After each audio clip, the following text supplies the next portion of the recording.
U.S. President Donald Trump's administration is reportedly ready to lift sanctions on Russia imposed after the start of the full-scale invasion, in a reversal of U.S. policy toward Moscow during its war against Ukraine. The White House is preparing a plan to potentially give Russia sanctions relief for several entities and Russian citizens as part of negotiations to end the war in Ukraine, Reuters reported on March 3rd. The move is a stark shift from a sanctions policy by former President Joe Biden's administration that included the mother of all sanctions.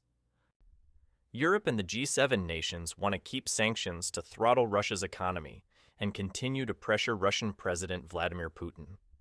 They may have no other option than to follow Washington to maintain unity among Ukraine's allies and avoid being a pariah in the global economy. The big revenue-raising opportunities for Russia are still linked to business connected with Europe, and Europe can stand fast on that. But very quickly, Europe would find itself marginalized, said Tom Keatinge, director of the Center for Finance and Security at the Royal United Services Institute, RUSI, a think tank. Although the effectiveness of sanctions has been debated, they have clearly gotten under the skin of Putin, who has repeatedly called for their end. Sanctions, particularly on the oil and gas industry, have been a headache for Moscow, forcing it to resort to a shadow fleet to sell discounted fuel while incurring higher export costs.